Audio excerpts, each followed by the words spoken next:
जब कोई टूरिस्ट हमारे देश में घूमने के लिए आता है तो वो हमारे देश को बस इकोनॉमिकली हेल्प नहीं करता, बल्कि जब वो वापस अपने देश जाता है तो अपने साथ हमारे देश की एक छवि लेकर जाता है।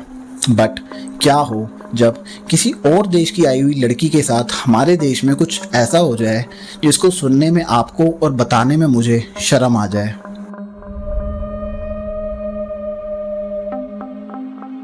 नमस्कार एवरीवन, मैं हूं आपका दोस्त राहुल माटा और इस चैनल पर मैं आप लोगों के लिए अलग अलग क्राइम स्टोरीज लाता रहता हूं। आज की क्राइम स्टोरी सुनने के बाद आपको काफ़ी गुस्सा आएगा कि कैसे कुछ दरिंदों ने हमारे देश का नाम मिट्टी में मिला दिया।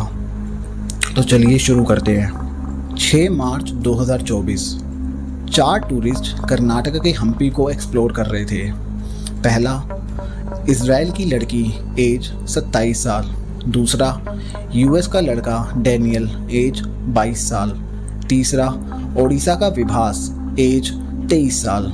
चौथा, नासिक का पंकज एज 42 साल। ये लोग कर्नाटका में अपनी वेकेशन मना रहे होते हैं और शाम को जब हम्पी को एक्सप्लोर कर वापस अपने होम स्टे में आते हैं तो अपनी होम स्टे की लैंड लेडी से बोलते हैं कि हमें आप कोई ऐसी जगह बताओ जहाँ पर बहुत शांति हो, जहाँ जाने के बाद हमारी सारी थकान उतर जाए। तो वो होम स्टे की लैंड लेडी उन्हें बोलती है कि आप सबसे पहले खाना वगैरह खा लो और फ्रेश हो जाओ, फिर मैं आप लोगों को ऐसी एक सुंदर जगह पर लेके चलूँगी। अब ये लोग शाम के लगभग 8 बजे चारों टूरिस्ट और वो होम स्टे की लैंड लेडी एक अच्छी जगह पर उनको लेकर जाती है। अपने होम स्टे से 5 से 6 किलोमीटर दूर तुंगभद्रा नदी को थोड़ा सा पार करके, जहाँ का माहौल काफ़ी शांत और काफ़ी सुंदर था। ये लोग वहाँ जाकर काफ़ी खुश होते हैं और वहाँ अपना टाइम एंजॉय करते हैं, गाना गाते हैं, म्यूज़िक चलाते हैं और बढ़िया आराम से बैठ के बातें करते हैं कि इतने में थोड़ी देर बाद उनके पास एक बाइक आकर रुकती है। बाइक के ऊपर 3 लड़के बैठे थे। वो उनके पास जाकर सीधा लोकल लैंग्वेज में पूछते हैं कि क्या आसपास कोई पेट्रोल पंप है।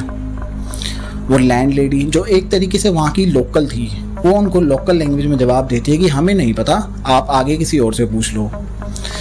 ये सुनने के बाद वो लड़के थोड़ा इरिटेट हो जाते हैं कि जैसे वो औरत उनको भगा रही है।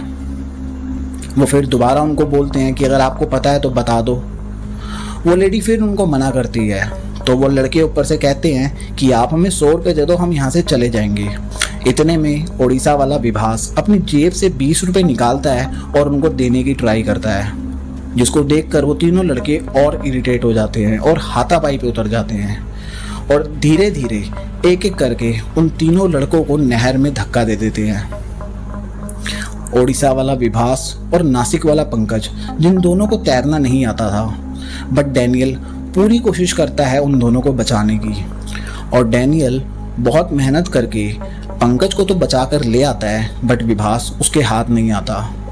और इतने में पीछे वो तीनों लड़के उन दोनों औरतों के साथ सारी हदें पार कर देते हैं और ये सिलसिला लगभग आधा से 1 घंटा चलता है। फिर जब डैनियल पंकज को लेकर बाहर आता है तो ये लोग 112 पर कंप्लेंट करते हैं। पुलिस वाले लड़कियों की आवाज़ सुनकर तुरंत मौके पर पहुंचते हैं और विभास के लिए सर्च ऑपरेशन चलाया जाता है। और ये ऑपरेशन लगभग 1.5 दिन चलता है, जिसके बाद जाकर विभास की डेड बॉडी उनको मिलती है।